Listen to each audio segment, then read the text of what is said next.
የእሱን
ይሰማችኋል ድምፄ? አዎ እሺ፣ አልተሰማችሁም? ቅድም ቅድም አልተሰማም። ይሰማል። አሁን እሺ ይሰማል። ቅድም ተቋርጦ ነበረ። እሺ፣ ለጸሎት እንነሳ።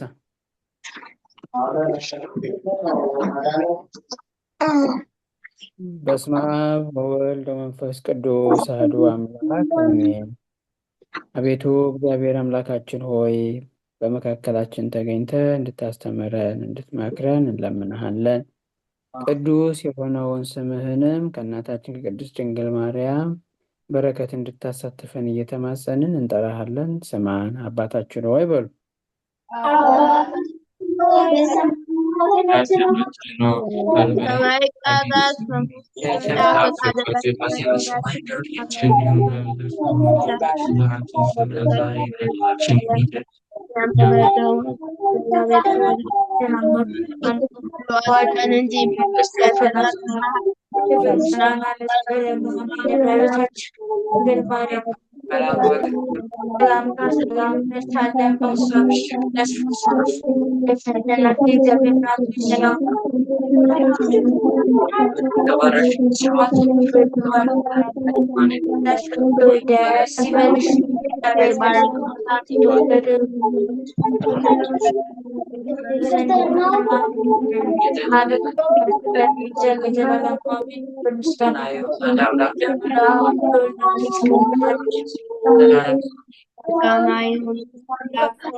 አሜን። ስለ ጸሎቱ የጸሎቱ ባለቤት እግዚአብሔር አምላካችን ስሙ የተመሰገነ ይሁን።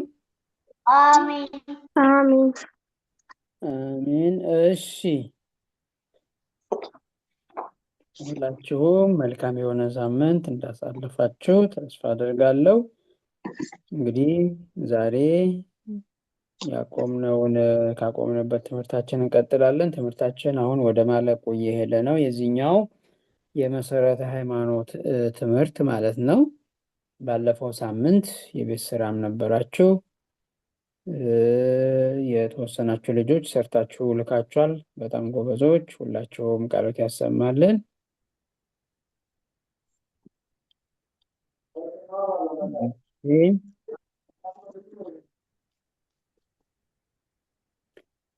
ሁላችንም ባለፈው ሳምንት የተማርነውን ትምህርታችሁን ታስታውሳላችሁ? እስኪ ባለፈው ምን ምን ተማርን የሚነግረን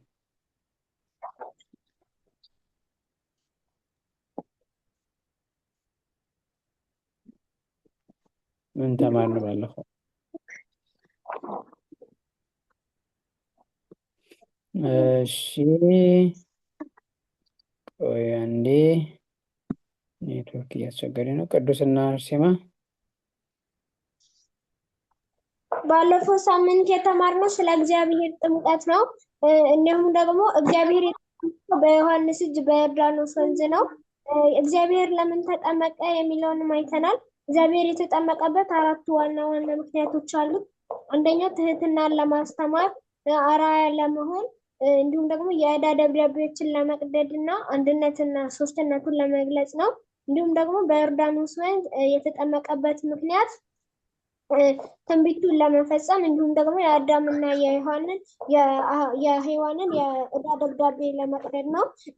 ሶስተኛ ደግሞ በውሃ የተጠመቀበት ምክንያት ነው። በውሃ የተጠመቀበት ምክንያት ውሃ በሁሉም ቦታ ስላለ ወይም ደግሞ ውሃ ለሀብታምም ለድሃም ለሁሉም ሰዎች የተሰጠ ስለሆነ ጥምቀትም ለሁሉም ሰዎች የተሰጠ ወይም ለሁሉም የተመሰረተ ስለሆነ ነው። ሌላኛው ደግሞ ውሃ ነገሮችን ያለመልማል። አትክልት ላይ ብናፈሰውም አትክልቱን ያለመልማል። እንደዚሁ ጥምቀትም የሰውን የነፍስና የስጋ ልምላሜ ያስገኛል ማለት ነው። በተጨማሪም ደግሞ ውሃ እሳት ላይ ብንጨምረው እሳትን ሊያጠፋልን ይችላል። እንደዚሁም ጥምቀትን ከገሃነም እሳት ያድነናል ማለት ነው። ቃልዮት ያሰማልን አርሴማ፣ በጣም ጎበዝ፣ በደንብ አብራርታ ነግረናለች። በጣም ጥሩ። እሺ እነ ብሩክ በባለፈው ዕለት የተማርነው ስለ ጌታችን መድኃኒታችን ኢየሱስ ክርስቶስ የተጠመቀበትን ቦታ ለምን እንደተጠመቀ ነው። ጌታችን መድኃኒታችን ኢየሱስ ክርስቶስ የተጠመቀበት ምክንያቱ አንደኛ ትህትናን ለማስተማር፣ አርአያ ለመሆን፣ ከዛ ዲያብሎስ በዮርዳኖስ የደበቀውን ደብዳቤ እንዲቀድልን፣ አራተኛው ደግሞ አንድነትና ሶስትነትን ለመግለጽ ነው።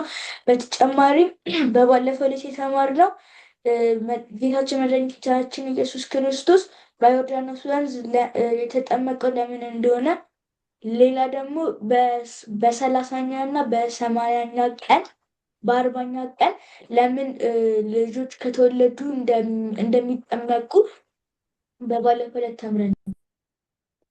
በጣም ጥሩ ነው። ቃልዮት ያሰማልን። በጣም ጎበዝ። እሺ ማርቆን ሶሊያና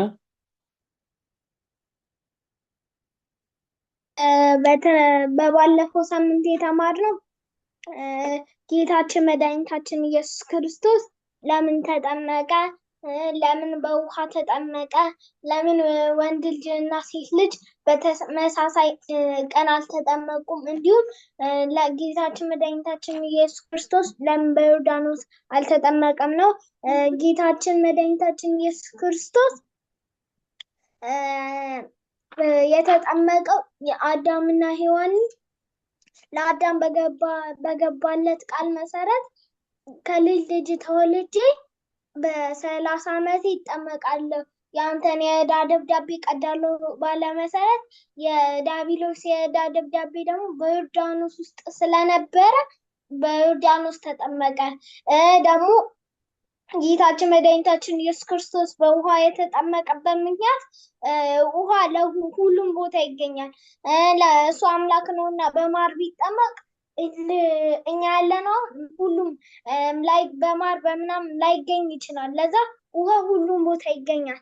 ለዛ ብዬ አስባለሁ። አመሰግናለሁ። እሺ ቃልዮት ያሰማልን ማርቆም፣ በጣም ጥሩ ቃልዮት ያሰማልን። እሺ ሶሊያና አሞሽ ነው?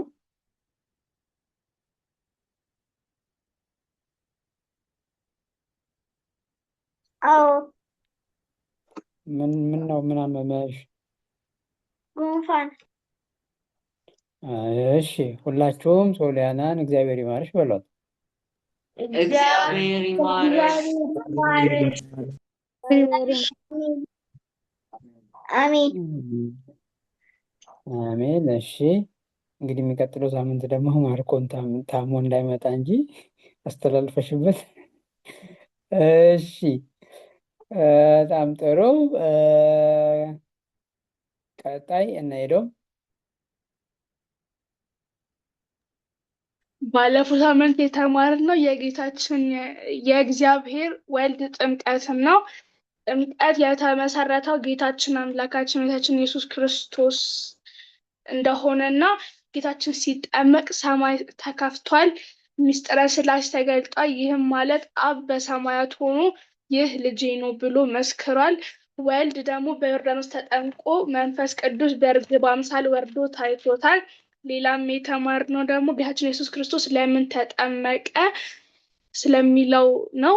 ጌታችን መድኃኒታችን ኢየሱስ ክርስቶስ የተጠመቀው አንደኛ ትሕትናን ለማስተማር፣ ሁለተኛ አርአያ ለመሆን፣ ሶስተኛ ዲያብሎስ በዮርዳኖስ ውስጥ የደበቀውን የዕዳ ደብዳቤ ሊቀድልን፣ አራተኛ አንድነቱና ሶስትነቱን ለመግለጥ እና ጌታችን ጥምቀትን ለምን በዮርዳኖስ ወንዝ እንዳደረገው አንደኛ ትንቢቱ ይፈጸም ዘንድ፣ ሁለተኛ ምሳሌውን እውነት ለማድረግ፣ ሶስተኛ የዕዳ ደብዳቤያችንን ሊደመስስ ዘንድ።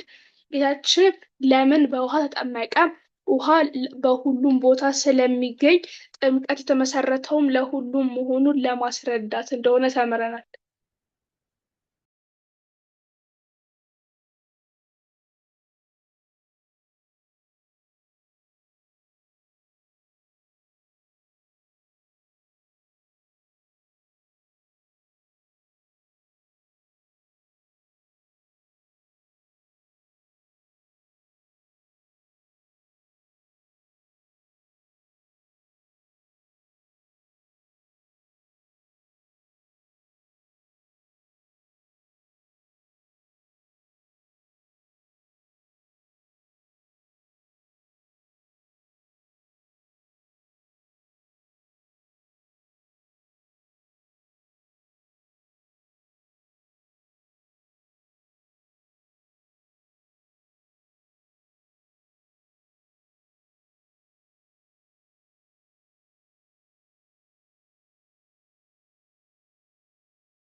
እሺ ቃልዎት ያሰማልን ለሁላችሁም። አይሰማም ድምፄ?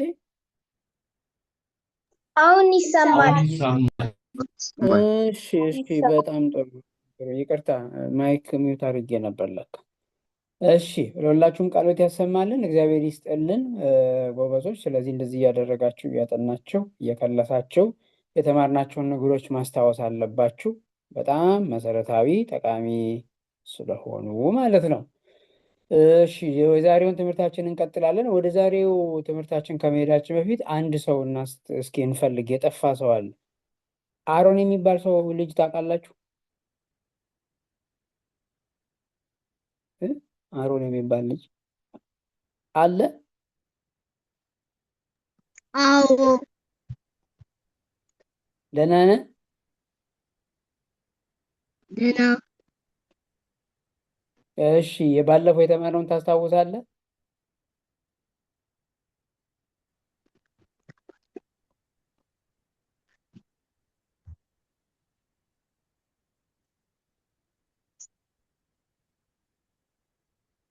አታስታውስም? አስታውሳለሁ። እሺ ንገረን የምታስታውሰውን። እግዚአብሔር እንደተጠመቀና ለምን እንደተጠመቀ።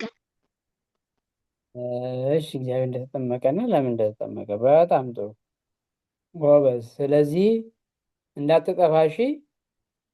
እሺ እሺ በጣም ጥሩ። ስለዚህ አሁን ዛሬ እሺ ምን አልከኝ? ባለፈው ሳምንት ላይ ጥያቄ አለኝ። እሺ አዳም እግዚአብሔር አዳምን ከፈጠረ በኋላ 40 ቀን ቆይቶ ገነት እንዳስገባው ሔዋንን ደግሞ 80 ቀን ቆይቶ ገነት እንዳስገባት ተምረን ነበረ።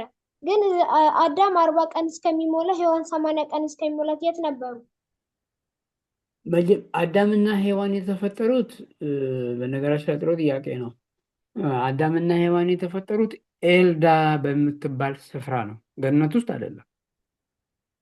ቦታዋ ኤልዳ ትባላለች። እዛ ከተፈጠሩበት ማለት የመሬት ክፍል ናት። ከዛ ነው የተፈጠሩት እና ከዚያ ከተፈጠሩበት ነው ወደ ገነት የገቡት ማለት ነው። ስለዚያ ነው የተለየ ቦታ ላይ ስለተፈጠሩ ነው ወደ ገነት አስገባው የሚለው። ምክንያቱም ገነትና አዳምና ሔዋን የተፈጠሩበት ቦታ የተለያዩ ቦታዎች ስለሆኑ ማለት ነው።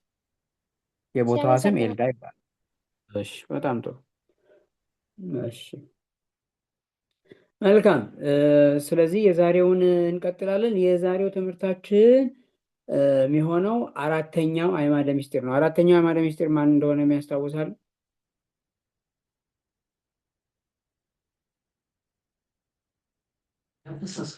ምስጢረ ቁርባን። ምስጢረ ቁርባን። በጣም ጥሩ። ምስጢረ ቁርባን ይባላል። በጣም ጥሩ ጎበዞች። ስለዚህ ምስጢረ ሥላሴን አየን፣ ምስጢረ ሥጋዌን አየን፣ ምስጢረ ጥምቀትን አየን። አሁን ደግሞ ምስጢረ ቁርባንን ምናይ ነው የሚሆነው ማለት ነው። ስለዚህ ምስጢረ ቁርባን የሚለውን ስናይ ወደ ምስጢረ ቁርባን አመሰራረት፣ ምስጢረ ቁርባን ጥቅሙን፣ ስለ ቁርባን ጥቅም ከመነጋገራችን በፊት መጀመሪያ ትርጉሙን ማወቅ አለብን። ልክ ጥምቀት ምንድን ነው የሚለውን እንደተነጋገር ነው ማለት ነው። ቁርባን የሚለው ቃሉ በነገራችን ላይ ማወቅ ያለባችሁ አማርኛ አይደለም፣ ግዕዝም አይደለም። አንዳንድ ሰው ግዕዝ ይመስለዋል። ቁርባን የሚለው ቃል ግዕዝ አይደለም። ቁርባን የሚለው ቃሉ የተገኘው ከግሪክ ቋንቋ ነው። ከግሪክ ቋንቋ ነው እና ቁርባን የሚለውን ስንተረጉመው ትርጉሙ ወደ ግዕዝ ወይም ወደ አማርኛ ስናመጣው ስጦታ፣ መንፈሳዊ ስጦታ፣ ለእግዚአብሔር የምናቀርበው እጅ መንሻ ወይም አምሃ፣ ለእግዚአብሔር የምናቀርበው መስዋዕት ማለት ነው። የመጀመሪያው የቁርባን ትርጉም ይሄ ነው። ቁርባን ማለት ለእግዚአብሔር የምንሰጠው መንፈሳዊ ስጦታ፣ መንፈሳዊ አምሃ ወይም ደግሞ መስዋዕት፣ ለእግዚአብሔር የሚቀርብ መስዋዕት ማለት ነው። አሁን በደንብ ተጠንቀቃችሁ ማስተዋል ያለባችሁ ነገር አለ። ቁርባን ለእግዚአብሔር የምናቀርበው መስዋዕት ነው። መስዋዕቱ ራሱ ደግሞ እግዚአብሔር ነው። ስለዚህ በደንብ ጥንቃቄ ይፈልጋል ማለት ነው። ስለዚህ አሁን ቁርባንን ከዚህ መንፈሳዊ ስጦታ መስዋዕት፣ ለእግዚአብሔር የሚቀርብ መስዋዕት ከሚለው የቁርባን ቀጥተኛ ትርጉም በተጨማሪ ቁርባንን በሁለት አይነት መልኩ ሁለት ፍቺ ወይም ደግሞ ሁለት ትርጉም ሰጥተነው ማየት እንችላለን። ምክንያቱም አንደኛው ትርጉሙ መሰላችሁ ቁርባን ማለት ለእግዚአብሔር የምናቀርበውና ወደ እግዚአብሔር የሚያቀርበን ነው። ቅዳሴ ስንቀድስና ለእግዚአብሔር ስጦታውን ስናቀርብ፣ ለእግዚአብሔር መስዋዕቱን ስናቀርብ ይሄ ለእግዚአብሔር የሚቀርበው ማለት ነው። ከዚያ ደግሞ መስዋዕቱን እግዚአብሔር እንዲባርክ ጠይቀነው እግዚአብሔር ቅዱስ ቁርባኑን ቀድሶ ከባረከልን በኋላ ደግሞ ስንቆርበው እግዚአብሔር ወደኛ ይቀርባል ማለት ነው። ስለዚህ አያችሁ በጣም የተወሰነ ውስጡ ላይ ምስጢራዊ የሆነ ትርጉም ያለው እንደሆነ የምትረዱት እዚህ ጋር። ስለዚህ አስተውሎ የሚያዳምጥ ሰው ነው ይሄን የሚረዳው። ቁርባን ማለት ለእግዚአብሔር የምናቀርበው፣ ለእግዚአብሔር በማቅረባችን እግዚአብሔር ወደኛ የሚቀርብበት ማለት ነው። አንደኛው ፍቺ። ስለዚህ እግዚአብሔር ወደኛ የሚቀርብበው ለመቼ ነው ብሎ ለሚጠይቅ ሰው ካለ ደግሞ አሁን ሁለተኛው ፍቺ ወይም ደግሞ ሁለተኛው ትርጉሙ ይመጣል ማለት ነው። ምንድን ነው ሁለተኛው ትርጉሙ? ቁርባን ማለት ለእግዚአብሔር ያቀረብነውን መስዋዕት እኛ በመቀበላችን እግዚአብሔር ወደኛ የሚቀርብበት ነው። ስለዚህ ቁርባን የሚቀበሉት ነው። መቀበል ማለት ልጆች መቁረብ ማለት ነው። እሺ፣ ሌላ ትርጉም እንዳይመስላችሁ። መቀበል ማለት መቁረብ ማለት ነው። ስለዚህ ቁርባን ሌላኛው ትርጉሙ የምንቆርበው ወይም ደግሞ የምንቀበለው ነው ማለት ነው። ይሄ የቁርባን ትርጉም ነው። ይሄም ማወቅ አለባችሁ። ምክንያቱም ለምንድን እንደምንቆርብ የቁርባን ጥቅም የሚሉትን ነገሮች ስናይ ይህን ትርጉም ያልተረዳ ሰው የዚያኛውን ማብራራት አይገባውም። ስለዚህ አሁን ሶስት ነገር ነግሬያችኋለሁ ልጆች። አንደኛ ቁርባን ማለት ለእግዚአብሔር የሚቀርብ መንፈሳዊ ስጦታ ወይም ደግሞ አምሃ ነው ወይም መስዋዕት ነው የሚለው ይሄ ጄኔራል ዲፊኒሽኑ ነው።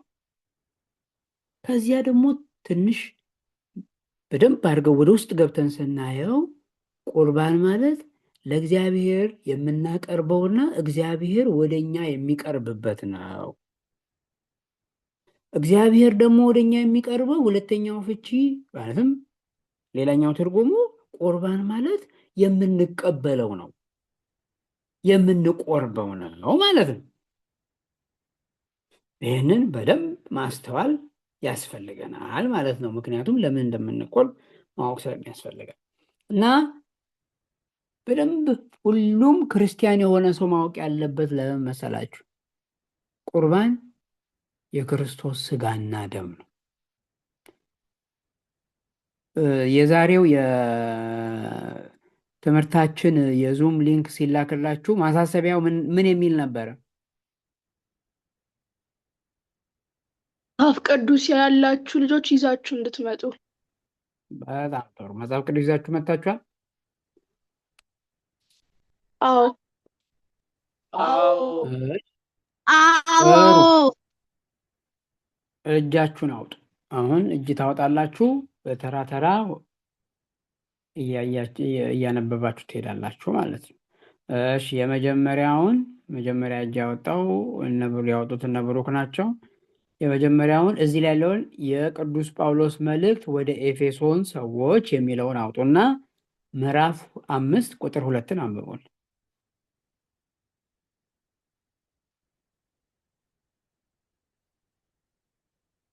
የሐዲስ ኪዳን መጽሐፍት ላይ ማለት ነው።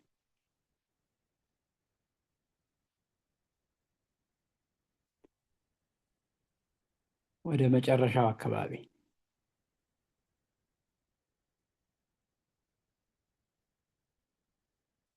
እነሱ ቀድሞ ያገኘ ሰው ካለ ደግሞ ማንበብ ይችላል። ኮምፒቲሽን ነው። ክርስቶስም ደግሞ እንደወደዳችሁ ለእግዚአብሔርም የመዓዛ ሽታ የሚሆኑን መባንና መስዋዕትን አድርጎ ስለ እናንተ ራሱን አሳልፎ እንደሰጠ በፍቅር ተመላለሱ። በጣም ጥሩ። ቃሎት ያሰማልን። አያችሁ አይደል? ራሱን ክርስቶስ ማለት ነው መልካም መዓዛ አድርጎ ራሱን ስለ እናንተ መባ አድርጎ መስዋዕት አድርጎ እንደሰጠ እናንተም በክርስቶስ ፍቅር ተመላለሱ። አያችሁ። ስለዚህ የምንቆርበው ቁርባን ልብ በሉ፣ ቁርባን ማለት ለእግዚአብሔር የምንሰጠው መንፈሳዊ ስጦታ፣ መንፈሳዊ መባ ወይም ደግሞ መስዋዕት ነው ብለናል። አያችሁ።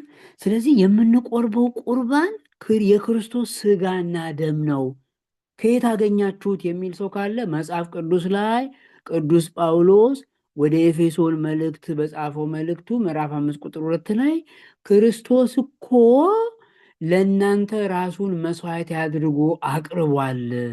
ስለዚህ ክርስቶስ ለእናንተ ብሎ ከሞተ፣ ክርስቶስ ለእናንተ ብሎ ራሱን መስዋዕት አድርጎ እንድትበሉትና እንድትጠጡት ከሰጣችሁ፣ እናንተም ደግሞ በክርስቶስ ፍቅር ተመላለሱ፣ እርስ በርሳችሁ ተዋደዱ። አያችሁ፣ ክርስትና የመዋደድ ሃይማኖት ነው የምንለው ለዚህ ነው። ክርስቶስ ራሱን መስዋዕት አድርጎ ሰጥቶ ስጋውና ደሙን ለእኛ አቀብሎን ስጋውና ደሙን ሰጥቶን በፍቅር እንድንኖር ስላዘዘን ማለት ነው። በጣም ጥሩ። ስለዚህ የመጀመሪያው ሆም ቴክ ኖታችሁ ዛሬ ቁርባን የክርስቶስ ስጋውና ደሙ ነው። እስኪ ሁላችሁም በሉ፣ ይሄንን ቁርባን በሉ። ቁርባን የክርስቶስ ስጋውና ደሙ ነው። ሁላችሁም ስጋውና ደሙ። በጣም ቃሎት ያሰማልን። ስለዚህ ይሄን መርሳት የለባችሁም ማለት ነው። እና ለዚህ ነው አያችሁ፣ ቤተ ክርስቲያን ከወላጆቻችሁ ጋር ስትሄዱ ማይኮቻችሁ ዝጓውን ክፈቱ ስላችሁ ትከፍታላችሁ። ቅዳሴ ለማስቀደስ ስትሄዱ ስትቆርቡ የምትቀበሉት ቁርባን የክርስቶስ ስጋና ደም ነው ማለት ነው።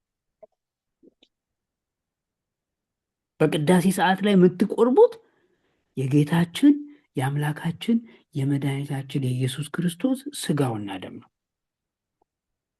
መምህር አቤት። እንደዛ ከሆነ ስንቆርብ የምንበላው ስጋ ነው፣ የሚያጠጡን ደግሞ ደም ነው ማለት ነው። አዎ፣ እንዴት እንደሆነ ነግራችኋለሁ። በደንብ ተከታተሉኝ። ጥሩ ጥያቄ አምጥቷል። ቀጣይ ላይ በደንብ እየተከታተላችሁ ከሄዳችሁ ይገባችኋል። ቅዳሴ ላይ የምንቀበለው አሁን ቅዱስ ጳውሎስ ነግሮናል። በኋላም መጽሐፍ ቅዱስ ጥቅሶች እናያለን። ቅዳሴ ላይ ጸሎት ተደርጎ የምንቆርበው የክርስቶስ ስጋ፣ የምንቆርበው የክርስቶስ ደም ነው። የምንበላው የክርስቶስ ስጋ ነው። የምንጠጣው ደግሞ የክርስቶስ ደም ነው ማለት ነው። እንዴት የሚለውን እናያለን። እንደው ለተወሰነ ሰከንድ ዞር ካላችሁ ያመልጣችኋል። በደንብ ተከታተሉ። እዚህ ላይ የክርስቶስ ስጋና ደም መሆኑን የምናውቅበት አንደኛው ማስረጃ ድምጽ እየተቆራረጠ አይሰማም? የኔ ድምፅ ይሰማል። እሺ። ስለዚህ ናሆም ቦታን ኔትወርክ አስተካክልልን አንድ። እሺ፣ ምስጢረ ቁርባን የምንለው አሁን እየተማርን ያለነው ምስጢር ማለት ነው።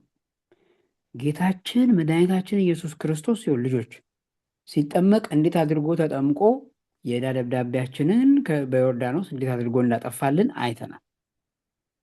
አሁንም ክርስቶስ በቅዱስ መስቀል ላይ ሲሰቀል የዓለምን ኃጢአት እንዳለ አስወገደ። ሲኦል ውስጥ ተቀብሮ የነበረውን ደግሞ የዕዳ ደብዳቤ ሲኦል ውስጥ ገብቶ በእግሩ ረግጦ አጠፋው። ስለዚህ ሲኦል ውስጥ የነበሩትን ከአዳም ጀምሮ የነበሩትን የአዳም ልጆች በአጠቃላይ ወደ ገነት አስገባቸው። የሰው ልጆች ሁሉ ማለት ነው የዘላለም ሕይወት እንዲያገኙ በክርስቶስ መዳን ሁሉም ነፃ እንዲሆኑ አደረገ ማለት ነው።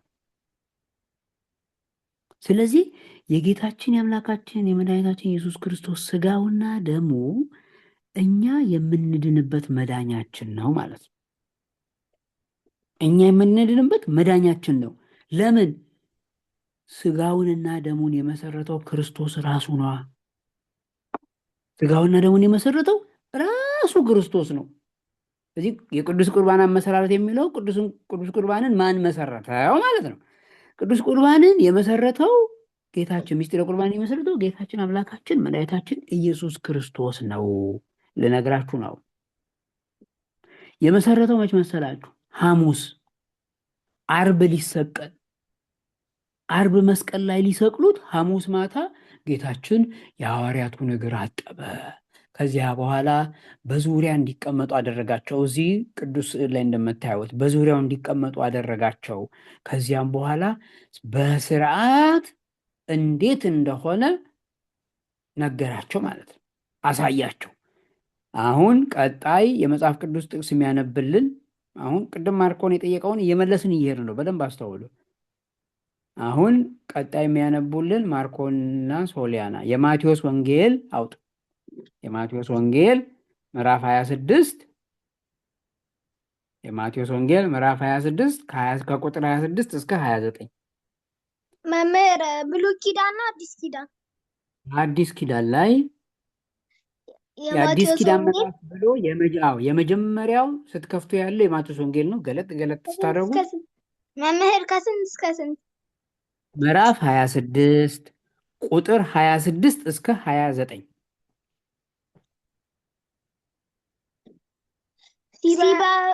ሲበሉ ኢየሱስ እንጀራን አንስቶ ባረከ፣ ቄርሶም ለቀደ መዛሙርቱ ሰጠና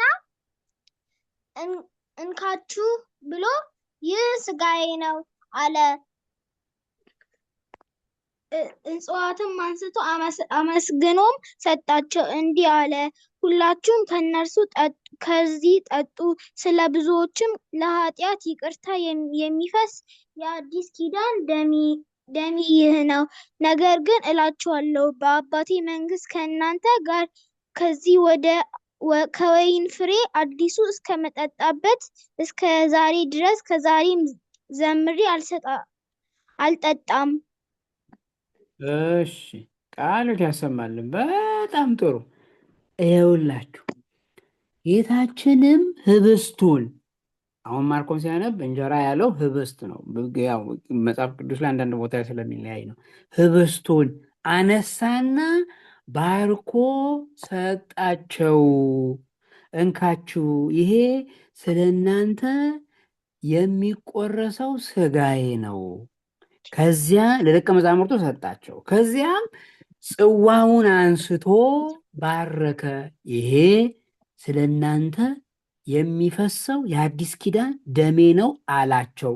ክርስቶስ ያነሳው ህብስትና ጽዋ ነው አደለ? ጽዋ ውስጥ ደግሞ ያለው ወይን ነው አደለ? አይደል? ግን ጌታ አቤት እንደዛ ከሆነ የምንጠጣው ወይን ነው ማለት ነው ስንቆር? ወይን ከወይን ፍሬ የሚሰራ ይሄ ከተማ ላይ የሚሸጥ ወይን አይደል? ከወይን ፍሬ የሚሰራ ቤተልሔም ላይ በስነ ስርዓት የሚሰራ አለ። በዚያ ነው የሚሰራው። አሁን ልብ በሉ እዚህ ጋር ልጆች በደንብ ማስተዋል አለባቸው። ጌታችን ህብስቱን አንስቶ ይህ ህብስት ነው ያለው ወይስ ይህ ሥጋዬ ነው ያለው? ይህ ሥጋዬ ነው። ይህ ሥጋዬ ነው። እሺ ወይኑንስ አንስቶ ይህ ወይን ነው ያለው ወይስ ይህ ደሜ ነው ያለው? ይህ ደሜ በጣም ጥሩ በጣም ጥሩ። እሺ ስለዚህ ከዚያ አሁን ህብስቱን ቆርሶ ሰጣቸው፣ ለደቀ መዛሙርቱ ሰጣቸው ይላል አይደል? አዎ። እሺ ሲሰጣቸው ከዚያ ከሰጣቸው ህብስት ላይ በሉ ወይስ አልበሉ? እሺ ከበሉ ክርስቶስ ይሄ ሥጋዬ ነው ብሎ ሲሰጣቸው ከበሉ። ስለዚህ የበሉት የማንን ሥጋ ነው ማለት ነው? የክርስቶስ። በጣም ጥሩ። ከጽዋ ውስጥ ያለውንም ወይም ደግሞ ይሄ ስለ እናንተ የሚፈሰው ደሜ ነው ካላቸውና እነሱም ተቀብለው ከጠጡ የጠጡት ምንድን ነው ማለት ነው?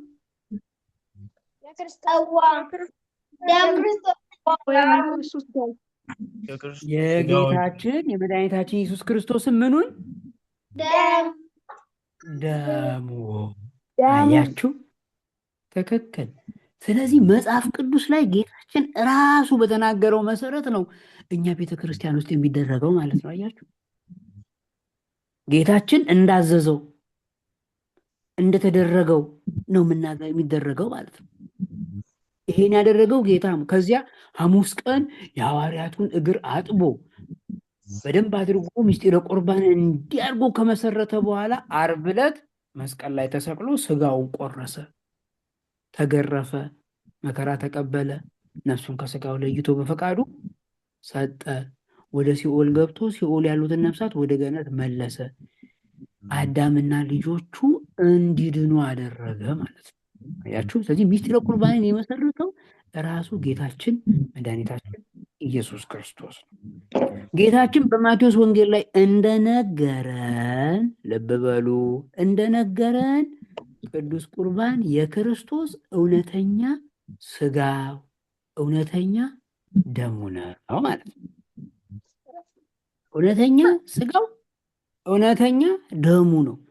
አሁንም መጽሐፍ ቅዱስ ጋር ነው የምንሄደው፣ ምክንያቱም በመጽሐፍ ቅዱስ ማስረጃ ማወቅ ስላለባችሁ ማለት ነው። ቀጣይ ደግሞ የመጽሐፍ ቅዱስ የሚያነቡልን ኒያትና አቅሌሲያ ማንበብ የምትፈልጉ እጅ አውጡ። እሺ፣ በተራ እነግራችኋለሁ፣ እሰጣችኋለሁ። ቀጣይ የሚያነቡልን ኒያትና አቅሌሲያ ደግሞ የሉቃስ ወንጌል አሁን ከማቴዎስ ሶስተኛ ቀጥሎ ያለው የሉቃስ ወንጌል ምዕራፍ 22 ቁጥር 19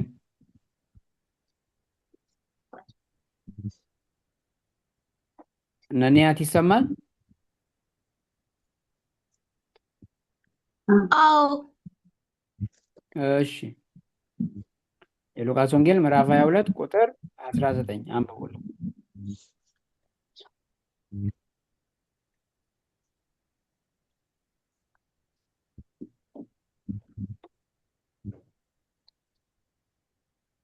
ህብስቱንም አነሳ፣ አመሰገነ፣ ፈቶም ሰጣቸው፣ እንዲህም አላቸው፣ ስለ እናንተ ቤዛ ሆኖ የሚሰጥ ሥጋዬ ይህ ነው። ይህንንም ለመታሰቢያ አድርጉት። እንዲሁም ከእራት በኋላ ጽዋውን አንስቶ እንዲህ አላቸው፣ ይህን ጽዋ ስለ እናንተ በሚፈሰው ደሜ የሚሆን አዲስ ኪዳን ነው። በጣም ጥሩ ቃሎት ያሰማልን። ማቴዎስ ወንጌል ምዕራፍ 26 ላይ ያለው እራሱ ማለት ነው። ቅድም ማርቆን ሲያነብ እንጀራ ያለውን አያችሁ፣ ሉቃስ ላይ ህብስት ሲለው ደግሞ ታያላችሁ። አያችሁ፣ ይሄ ስለ እናንተ የሚቆረሰው ነው። ፈትቶ ይላል። አሁን ቅድም ስታነብ ሰምታችሁ ከሆነ ኒያት ስታነበው ህብስቱንም አንስቶ ባረከ፣ ፈትቶም ሰጣቸው ይላል። ፈትቶ ማለት ምን ማለት መሰላችሁ ልጆች? ቆራርጦ ማለት ነው። ቆራርሶ በትንሽ በትንሹ ቆራርሶ። ልክ ዛሬ እናንተ ስትቆርቡ ካህናቱ ህብስቱን የክርስቶስን አማናዊውን ወደ ክርስቶስ ስጋነት የተለወጠውን ህብስቱን ለእናንተ እንደሚያቀብሉት ማለት መፈተት ማለት ያ እንዳትረሱ። ስለዚህ መጽሐፍ ቅዱስ ላይ እውነተኛ የክርስቶስ ስጋ እውነተኛ የክርስቶስ ደም እንደሆነ ቁርባን ይነግረናል ማለት ነው። አሁን ደግሞ በጣም ትልቅ የሆነ ቀጣይ የምናነባው አለ። ቀጣይ አንባቢያችን ደግሞ እጅ ያነሳው ማን ነው? ኤዶም። በቅደም ተከተል ይላል። ኤዶም የቅዱስ ጳውሎስ መልእክት ወደ ቆሮንቶስ ሰዎች የመጀመሪያይቱ የሚላል። የመጀመሪያይቱ የቅዱስ ጳውሎስ መልእክት ወደ ቆሮንቶስ ሰዎች ምዕራፍ 11 ቁጥር 23 እስከ 26 ከእግዚአብሔር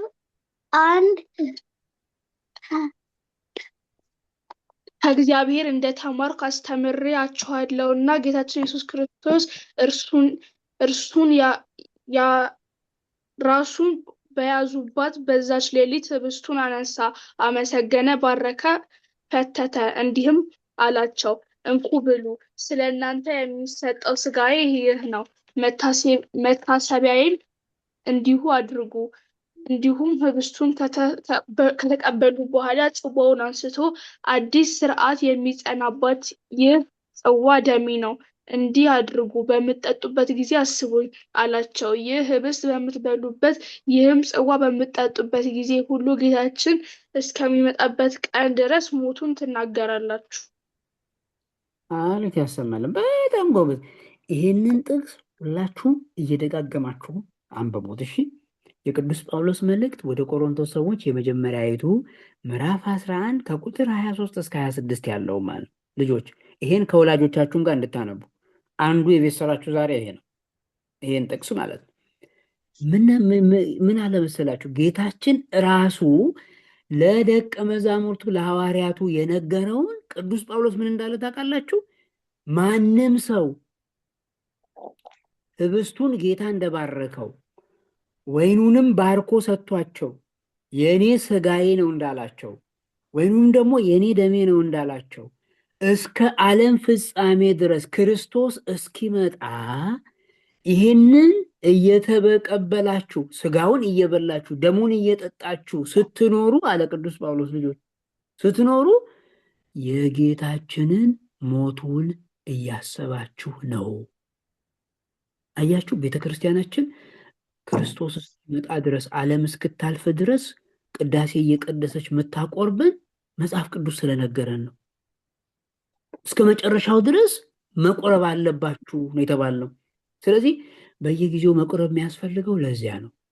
መጽሐፍ ቅዱስ ላይ የጌታችንን ሞቱን የጌታችንን ትንሣኤውን የምናስበው እሱ ያዘዘንም በማድረግ ነው። እሱ ደግሞ ይሄ ሥጋዬ ነው ብሉ፣ ይሄ ደሜ ነው ጠጡ አለ። ስለዚህ እሱ ስለነገረን እኛ እንበላለን እንጠጣለን ማለት ነው በታዘዝነው መሰረት። ይህንንም ደግሞ በቅዳሴ እያከናወንን እንቆርባለን። ስለዚህ አስተዋይ የሆነ ልጅ እየቆረበ ያለው የክርስቶስ ሥጋው እና ደሙ እንደሆነ በዚህ ያውቃል። መጽሐፍ ቅዱሱ በደንብ ስለነገረን ማለት ነው። ቀጣይ መጽሐፍ ቅዱስ ጥቅስ የሚያነብልን ደግሞ ናሆምና አሳንቲ አላችሁ? አዎ። እሺ፣ እናንተ ደግሞ የዮሐንስ ወንጌል ምዕራፍ 6 ቁጥር 53ን ታነቡልናላችሁ። ጠንከር ያለ የመጽሐፍ ቅዱስ ጥቅስ ነው። በደንብ አድምጡ።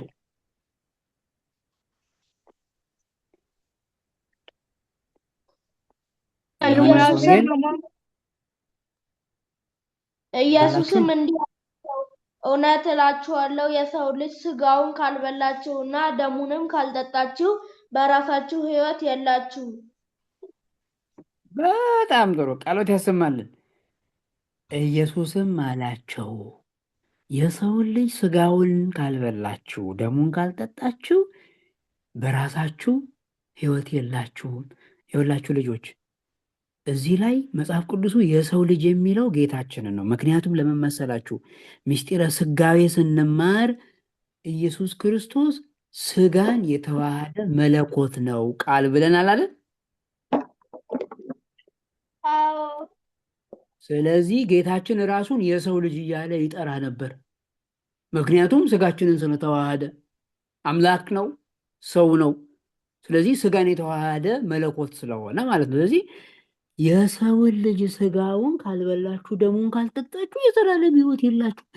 ኧረ ጉድ ፈላ። አያችሁ? ስለዚህ ያልቆረበ ሰው የዘላለም ሕይወት የለውም ማለት ነው። ጌታችን ሥጋዬን ብሉ ደሜን ጠጡ አለ። ሥጋዬን የሚበላ ደሜን የሚጠጣ የዘላለም ሕይወት ስላለው እናንተ የእኔን ሥጋ ካልበላችሁ የእኔን ደሜን ካልጠጣችሁ በራሳችሁ ልትድኑ አትችሉም፣ ሕይወት የላችሁም። ሕይወት የለውም ማለት እኮ ሞተ ማለት ነው። ስለዚህ ሕይወት ያለው ማለት ደግሞ የዳነ ማለት ነው አይደል? ስለዚህ በራሳችሁ ሕይወት ስለሌላችሁ ሥጋዬን ብሉ ደሜን ጠጡ አለ። ሥጋዬን ብሉ ደሜን ጠጡ ያልኳችሁ ደግሞ ልክ እኔ ደቀ መዛሙርቴን በሐሙስ ቀን እንዳሳየሁት እያደረጋችሁ ብሎ ነግሮናል። አያችሁ? ለዚህ ነው የምንቆርበው። ቤተሰቦቻችሁ ቁረቡ የሚሏችሁ ለዚህ ነው። ቤተሰብም ደግሞ ቁረቡ ካለ በኋላ ከንስሐ አባት ጋር እየተነጋገረ ደግሞ ይቆርባል። ይሄ አስፈላጊ ነገር ነው። ክርስቲያን የሆነ ሰው ለመዳን መቁረብ ስላለበት ማለት ነው። በጣም ጥሩ። ስለዚህ ምስጢረ ቁርባን የመሰረተው ራሱ ጌታችን ነው ማለት ነው። ልጆች ልብ በሉ። አሁን ሰፊ ነገር ልነግራችሁ ነው። ይኸውላችሁ በቅዳሴ ጊዜ ጌታችን አምላክ ስለሆነ ህብስቱን ራሱ ባርኮ የራሱ ሥጋ አደረገው። ይሄ ለዛ ነው ምስጢር የተባለው። ምስጢረ ቁርባን ያልነው እኮ ለዛ ነው። ያችሁ ምስጢር የተባለው ሲለወጥ እኛ በዓይናችን ስለማናየው ነው። ህብስቱ ወደ ክርስቶስ ሥጋነት ሲለወጥ አናየውም። ወይኑ ወደ ክርስቶስ ደምነት ሲለወጥ አናየውም። ልጆች ክርስትና ሕፃናት ሲነሱ ውሃው መንፈስ ቅዱስ ወርዶ ባርኮት ልጅነት የሚያሰጥ ውሃ ሆኖ ሲቀየር በዓይናችሁ ማየት ትችላላችሁ? ችልም የመንፈስ ቅዱስ ስራ ነው። ግን እንደሚለወጥ እናምናለን። ልጅነት እንደሚያሰጥ ስለሚያሰጥ ማለት ነው። ቁርባኑም በጸሎት ህብስቱ ወደ ክርስቶስ እውነተኛ ሥጋነት ወይኑ ወደ ክርስቶስ እውነተኛ ደምነት ሲቀየር እኛ ደካማ ስለሆንና በስጋዊ አይናችን ማየት ስለማንችል አይታየንም። ሚስጢር የተባለው ለዚያ ነው። ግን ህብስትና ወይኑ በመንፈስ ቅዱስ ኃይል ካህናቱ ጸሎት ሲያደርሱ ወደ ጌታ እውነተኛ ስጋነት፣ ወደ ጌታ እውነተኛ ደምነት ይለወጣል።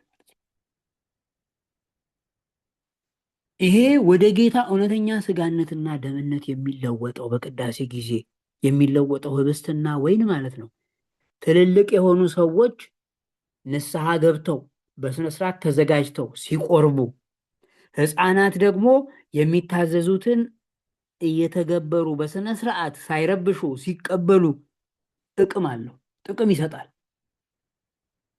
ልጆች ጥቅም ይሰጣል። የቁርባን ጥቅም አለው ማለት ነው። አንደኛው ቁርባን የህይወት ምግብ ነው። ቅድም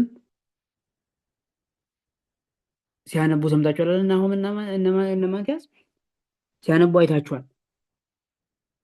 የወልደ እጓለ እምህያ ወይም የሰውን ልጅ ስጋውን ካልበላችሁ ደሙን ካልጠጣችሁ በራሳችሁ ህይወት የላችሁ።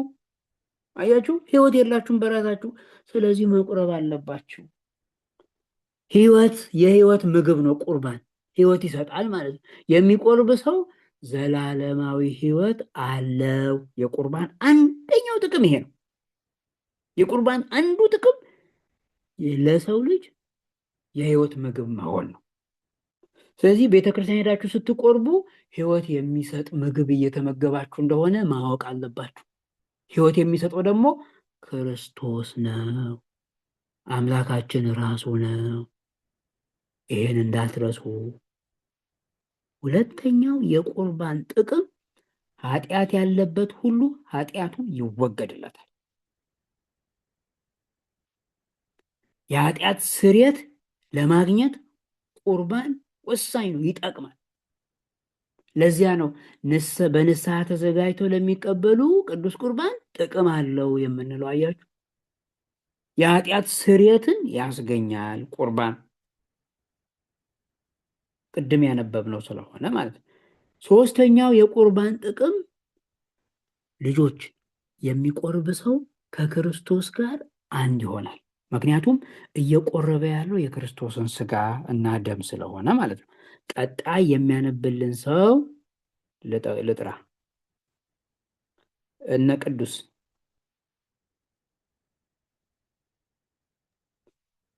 የዮሐንስ ወንጌል ምዕራፍ 6 ቁጥር 56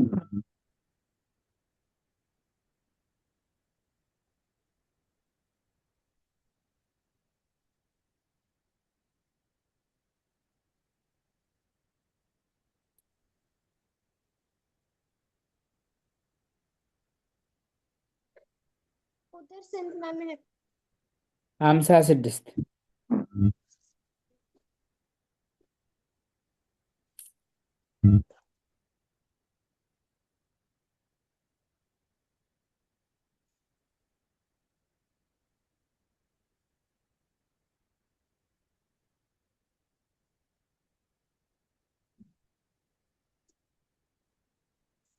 አገኛችሁት? አንድ እየፈለግነው ነው። እሺ መምህር እኛ አግኝተነዋል እንበል። እሺ ካገኛችሁት በሉ። እነ ቅዱስ ሌላ ላይሆን ትላለን። ስጋዬን የሚበላ ደሜን የሚጠጣ በእኔ ይኖራል፣ እኔም በእርሱ እኖራለሁ። በጣም ጥሩ ቃላት ያሰማል። አያችሁ፣ እስኪ ሁላችሁም ማይኮቻችሁን ክፈቱና ይሄንን አብረን እንላለን። ስጋዬን የሚበላ በሉ። ስጋዬን የሚበላ ደሜን የሚጠጣ እኔ በእርሱ እኖራለሁ፣ እርሱም በእኔ ይኖራል። በጣም ጥሩ ቃል ያሰማልን። ማይኮቻችሁን ዝጉ። አሁን ይኸውላችሁ በደንብ አድምጡ። ወሬ እንዳታወሩ። ይኸውላችሁ ቁርባን መምህር ከክርስቶስ ጋር አንድ ሆኖ አይሰማም። ማይኮቻችሁን ዝጉ።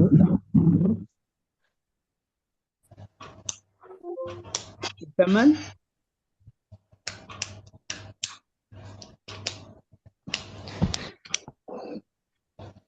ይሰማችኋል? አዎ በጣም ጥሩ። እሺ፣ ስለዚህ ቁርባን ይኸውላችሁ ቁርባን ከክርስቶስ ጋር አንድ ሆኖ በህብረት ለመኖር ይጠቅማል ስንል የሚቆርብ ሰው እየቆረበ ያለው የክርስቶስ ስጋው የክርስቶስ ደም ስለሆነ ክርስቶስ ያድርበታል። ስለዚህ እርግጠኝነት ቤተክርስቲያን ሄዳችሁ የቆረባችሁ ጊዜ ክርስቶስ በእናንተ አድሯል። ክርስቶስ ስጋችሁን ደማችሁ ውስጥ የሰውነታችሁ ሁሉም ህዋሳት ውስጥ ተዋህዷችኋል። አያችሁ?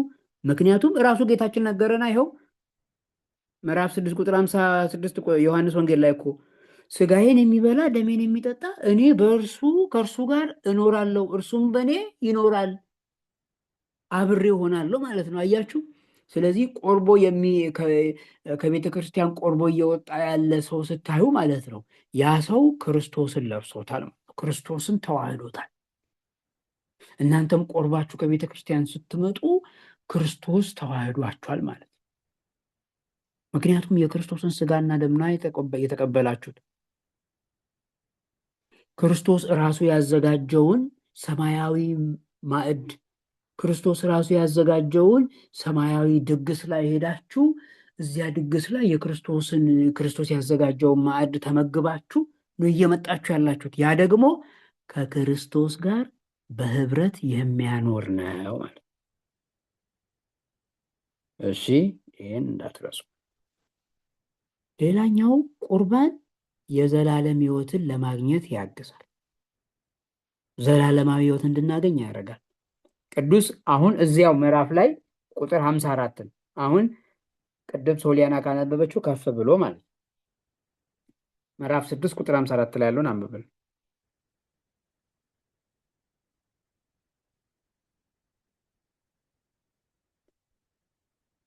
የዮሐንስ ወንጌል ምዕራፍ 6 ቁጥር 54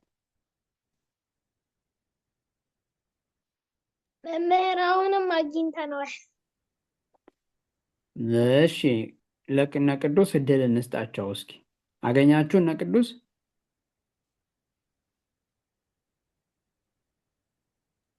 መምህር አግኝተናል፣ ግን የኛ ላይ አሁን ያየሁትን ከላይ ያለው የነ ሶሊ አሁን ያሉትን አይደለም። ቁጥር 54 ላይ 54 ላይ ያለውን አንብብ።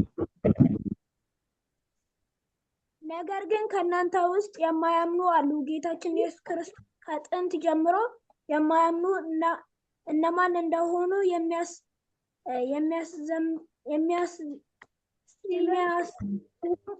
ማን እንደሆኑ አውቅ ነበርና።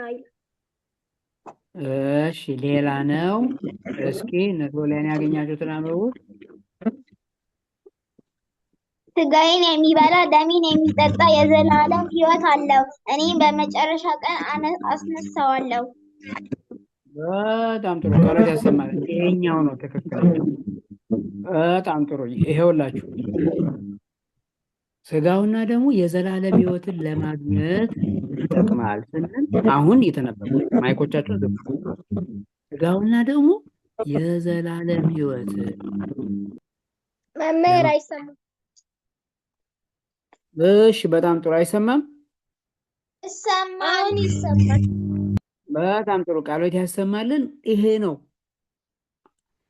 ስጋውና ደግሞ የዘላለም ሕይወት ለማግኘት ይጠቅማል ስንል ስጋዬን የሚበላ ደሜን የሚጠጣ የዘላለም ሕይወት አለው፣ እኔም በመጨረሻው ቀን ምን አድርገዋለሁ ነው ያለው ጌታ። ያደመጠ ልጅ አስነሳዋለሁ። በጣም ጎበዞች አያችሁ። ስለዚህ የክርስቶስን ስጋና ደም የቆረበ የተቀበለ ሰው ክርስቶስ በመጨረሻው ቀን ሲመጣ ከክርስቶስ ጋር በክብር ይነሳል ማለት ነው። የዘላለም ሕይወት ያገኛል። ስለዚህ ቁርባን የዘላለም ሕይወት እንድናገኝ ይጠቅመናል። የሁላችሁ ልጆች ቃሉን በደንብ ቅድም ሶሊያና ስታነብ ሰምታችሁ ከሆነ ስጋዬን የሚበላ ደሜን የሚጠጣ ነው። ኮንቲኒየስ ቴንስ ነው። አያችሁ፣ ፓስት አይደለም ወይም ፊውቸር አይደለም። የሚበላ ሁሌ የሚደረግ ነው። ይሄ ሁሌ የሚከናወን ነው። ሁሌ እየተደጋገመ የሚበላ ነው ማለት ነው። ሁሌ እየተደጋገመ የሚጠጣ ነው። ስለዚህ የዘላለም ሕይወትን ለማግኘት ስጋውና ደሙ ይጠቅማል ማለት ነው። ይሄን በደንብ ማወቅ አለባቸው። የመጨረሻው ስጋውና ደሙ የሚጠቅመው ወይም ደግሞ ቁርባን የሚጠቅመን እርስ በርሳችን በክርስቶስ ፍቅር እንድንኖር ነው ማለት ነው። እርስ በርሳችን በክርስቶስ ፍቅር እንድንኖር አንድ ህብረት፣ አንድ ማዕድ ላይ አሁን ለምሳሌ ቅዳሴ ስታስቀድሱ አዳማ ያላችሁ ልጆች፣ ደብረ ዘይት ያላችሁ ልጆች፣ አዲስ አበባ ያላችሁ ልጆች፣ ቻይና ያላችሁ፣ ኮሪያ ያለ ወይም ደግሞ ማካዎ ያለ ወይም ደግሞ ባህር ዳር ያለ ወይም አዋሳ ያለ ሁሉ የትም ቦታ ያለ ሰው የሚቆርበው ተመሳሳይ የክርስቶስ ስጋና ደም። ስለዚህ አንድ ቤተሰብ ናችሁ ማለት ነው። የተዘጋጀው ማዕድ የክርስቶስ ስጋና ደም የአንዱ ክርስቶስ ስጋና ደም ከሆነ ስለዚህ ተመሳሳይ ነው ማለት ነው። ልዩነት የለውም። ስለዚህ እርስ በርስ በክርስቶስ ፍቅር አንድ ሆኖ ለመኖር ያስችላል ማለት ነው። አንድ ቤተሰብ ስለሚሆን ቤተሰብ ደግሞ ይዋደዳል። ስለዚህ ሁላችሁም ይህንን ተረድታችሁ በቁርባን ትልቅ ጥቅም እንዳለው አውቀው ማከናወን ይጠበቃል፣ ያስፈልጋል ማለት ነው። በጣም ጥሩ። ስለዚህ የዛሬው ትምህርታችን እዚህ ላይ እንቋጫለን። የቁርባን ጥቅሙ ምን እንደሆነ፣ ሚስጥረ ቁርባንን ማን እንደመሰረተው፣ ቁርባን ማለት ምን ማለት እንደሆነ፣ እኛ ምን ቆርበው ምን እንደሆነ አይተናል። ስለዚህ ስትቆርቡ ምን እያደረጋችሁ እንደሆነ ማወቅ ይጠበቅባችኋል ማለት ነው። ሁላችሁም እየቆረባችሁ በምትቆርቡበት ጊዜ የክርስቶስን ስጋና ደም እየቆረባችሁ ነው። ስለዚህ ጥንቃቄ ይፈልጋል ማለት ነው። ስርዓት መጠበቅ፣ ቀድሞ መዘጋጀት፣ ቤተ ክርስቲያን ስትሄዱ በስነ ስርዓት ቆሞ ማስቀደስ። ልጆች በደንብ ማወቅ አለባቸው። ይኸውላችሁ ልጆች አንድ ነገር አስጠንቅቄ ልንገራችሁ። እናንተ በጣም የምታከብሩት ሰው ቤት ሄዳችሁ ያ የምታከብሩት ሰው እንዳይቀየማችሁ ያ ሰው አድርግ የሚሏችሁን ነገር አታደርጉ። ላለማስቀየም እናደርጋለን። ለምሳሌ እዚህ ጋር ቁም፣ አንተ እዚህ ጋር አንቺ እዚህ ጋር ተቀመጪ ቢላችሁ ከዛ ጋር ትነሳላችሁ? አንነሳም። ስለዚህ ክርስቶስን የሚወድ ሰው ደግሞ ክርስቶስን የሚወድ ልጅ፣ እግዚአብሔርን የሚወድ ልጅ እግዚአብሔር ቤት ሲሄድ የእግዚአብሔር የነገረውን ነገር ያደርጋል። ይሄ ማወቅ አለባቸው። ቤተ ክርስቲያን ልንቆርብ የምንሄደው የክርስቶስ ዓለም። ስለዚህ ጥንቃቄ ይፈልጋል ማለት ነው። ማስተዋል፣ በእርጋታ ጌታ ሆይ እኔ ልቆርብ ቤት መጥቻለሁና ቁርባንን ስቀበል ለበረከት አድርግልኝ፣ መከራ እንዳይደርስብኝ ጠብቀኝ፣ እኔን ሰላም አድርገኝ፣ ቤተሰቦችንም ጠብቃቸው እያላችሁ በውስጣችሁ እየጸለያችሁ መቁረብ አለባችሁ ማለት ነው። ይሄ ሲሆን ክርስቶስ ደስ ይለዋል። የምንፈልገው የህይወት ምግብ ይሰጠናል። የሰራነውን ኃጢአት ያስወግድልናል። ከእርሱ ጋር በህብረት እንድንኖር ያስችለናል። የዘላለም ህይወትን ያወርሰናል። ከሁሉም ሰዎች ጋር ደግሞ በህብረት በክርስቶስ ፍቅር አንድ ሆነን እንድንኖር ያስችለናል ማለት ነው። ስለዚህ እነዚህን የቁርባን ጥቅሞች ለማግኘት በስርዓት በጥንቃቄ እየተገኘን መቁረብ ይጠበቅብናል ማለት ነው። ስለ ጊዜው እግዚአብሔር አምላካችን ስሙ የተመሰገነ ይሁን። የቤት ስራ አላችሁ። የቤት ስራችሁ አሁን የተማርነው ነው። ቅዱስ ቁርባን ለምን ይጠቅማል የሚለውን አብራርታችሁ መመለስ ነው። ምስጢረ ቁርባን ትምህርታችንን ጨርሰናል። ሳምንት የመጨረሻውን አዕማደ ምስጢር እንማራለን ማለት ነው። እሺ፣ ጥያቄ ያለው አለ? ሰዓታችን ጨርሰናል።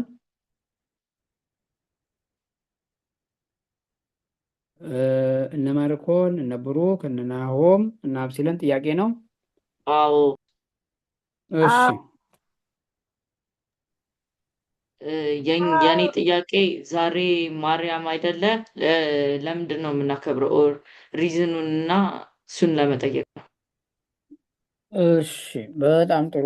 አዎ እንኳን አደረሳችሁ። ቅድም ረስቼ ነው፣ ይቅርታ። እንኳን እንኳን አብሮ ለእመቤታችን እንኳን ድንግል አብሮ ማርያም በዓል አደረሰን። አሜን። አዲሱ አብሮ አደረሰን። አሜን። እሺ በአጭሩ ዛሬ የምናከብረው የእመቤታችን በዓል ህዳር ጽዮን ይባላል።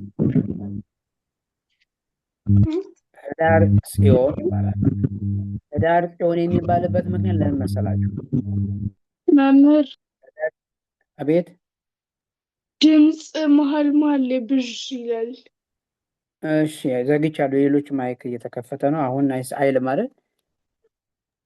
አዎ እሺ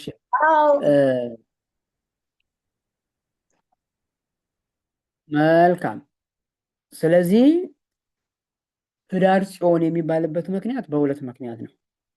ካስታወሳችሁ የመጽሐፍ ቅዱስ ጥናትን ስንማር፣ ቅዱሳት መጽሐፍትን ስንማር ስለ ታቦተ ጽዮን ተምረናል አለ። ታቦተ ጽዮን ተማርካ ወደ ፍልስጤም ተወስዳ ወደ ባቢሎናውያን ወስደዋት በጦርነት ከእስራኤላውያን ተወስዳ ከተወሰደችበት ዳጎን የሚባለውን ጣዖት አሸንፋ ወይም ደግሞ ሰባብራ ወደ እስራኤላውያን የተመለሰችበት ነው። አንደኛው ታቦተ ጽዮን ብለን የታቦተ ጽዮንን መመለስ ነው የምናከብረው፣ በብሉይ ኪዳን ማለት ነው።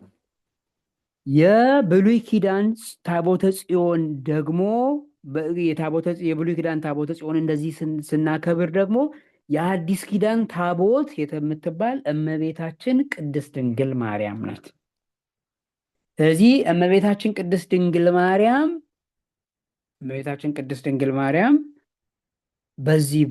በዚህ ቀን አንደኛ እስራኤላውያን ጋር የነበረው የታቦተ ጽዮን ወደ አክሱም የገባበት ነው።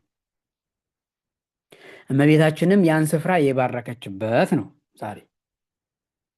ስለዚህ የእመቤታችንን የሐዲስ ኪዳኗን ጽዮን፣ ምክንያቱም እመቤታችን ጽዮን ማርያም ትባል የለ ጽዮን ማለት አንባ መጠጊያ ማለት ስለሆነ ቶሎ ቶሎ እያልኩ ያለው ሰዓት እንዳልወስድባችሁ ነው። እሺ ጽዮን ማለት አንባ መጠጊያ ማለት ስለሆነ እመቤታችን ደግሞ የክርስቲያኖች ሁሉ መጠጊያቸው፣ አንባቸው፣ መሸሸጊያቸው። አንባ ማለት ይሄ ተሸፍኖ የሆነ በድንጋይ የተሰራ ማለት ነው፣ እንደ ካስል አይነት ነገር። እንደዚያ ሁሉንም አቅፋ ደግፋ የምትይዝ ስለሆነች ጽዮን ማለት ትርጉሙ ያ ስለሆነ እመቤታችን የአዲስ ኪዳን ጽዮን ማደሪያችን ታቦት የጌታችን ማደሪያው ስለሆነች አማናዊት ማለት እውነተኛዋ ማለት ነው። እውነተኛ የጌታ ማደሪያ ማለት ነው። ጌታ የተወለደው ከእሷ ስለሆነ እነዚህን የተደራረቡ በዓላት አንድ ላይ በማሰብ ዛሬ እናከብራለን ማለት ነው። እሺ ተመለሰልህ ቢኒያም? አዎ አመሰግናለሁ። እኔ ሌላ ጥያቄ አለኝ። ዛሬ የዓመቱ ነው የወሩ ነው? የዓመት ነው። ህዳር ጽዮን የዓመት ነው። መምህር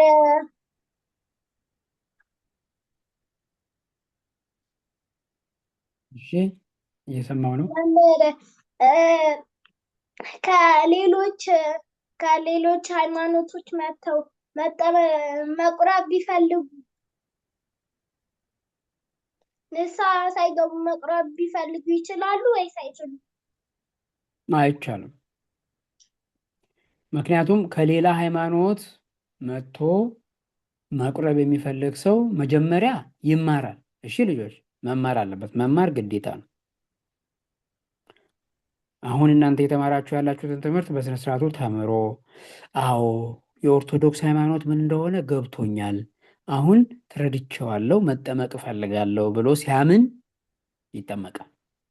ሲጠመቅ ደግሞ እሺ ተብሎ ፈቃደኝነቱ ተወስዶ ንስሐ ይገባና ከዚያ ለንስሐው ይሄን አድርግ ተብሎ ይነገረውና ልክ ንስሐውን ከጨረሰ በኋላ ይጠመቃል። ሳይጠመቅ መቁረብ አይቻልም።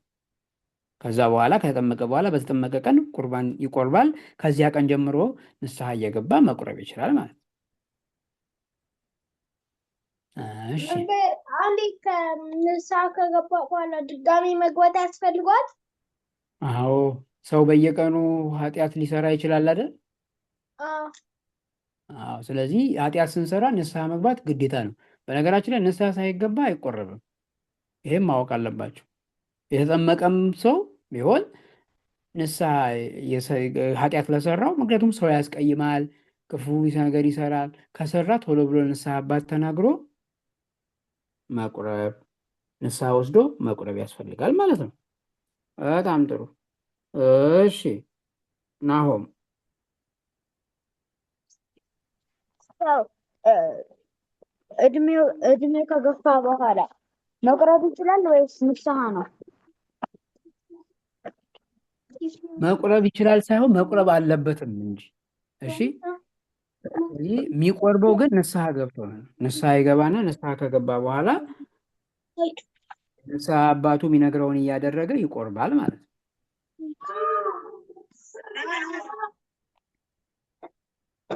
እሺ መልካም ተመለሰልህ አይደለ ናሆም? መልካም እሺ። ስለነበረን ጊዜ እግዚአብሔር አምላካችን ስሙ የተመሰገነ ይሁን። በተማርነው ፍሬ እንድናፈራ አምላካችን ይርዳን። ሁላችሁም ለጸሎት ተነሱ። አቤቱ አምላካችን ሆይ በመካከላችን ተገኝተህ ስላስተማርከን ስለመከርከን እናመሰግናለን። ቀሪውን ጊዜ ባርከህ ቀድሰህ እንድትሰጠን እንለምናለን። ቅዱስ የሆነውን ስምህን አባታችን ሆይ እያልን እንጠራሃለን። አባታችን ሆይ በሉ። አባታችን ሆይ በሰማያት የምትኖር ስምህ ይቀደስ እንጀራችንን ስጠን ዛሬ፣ በደላችንንም ይቅር በለን እኛም የበደሉንን መንግስት ያንተናትና ኃይል ለዘላለሙ አሜን። እመቤታችን ቅድስት ድንግል ማርያም በቅዱስ ገብርኤል ሰላምታ ሰላም እንልሻለን። በሐሳብሽ ድንግል ነሽ፣ ድንግል ነሽ። አሸናፊ እግዚአብሔር ናት ሆይ ሰላምታ ላንቺ ይገባሻል።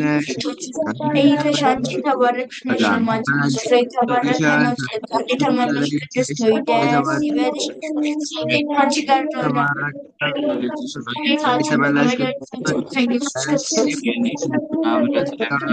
ኃጢአታችንን ያስተሰርይልን ዘንድ ደግሞ አሜን።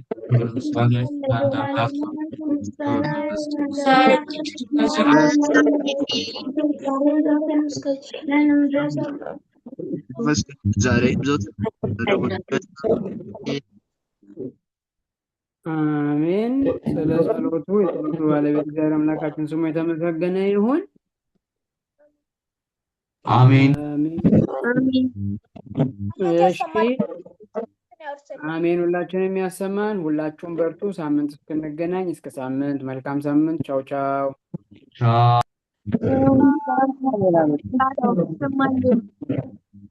ጸሎት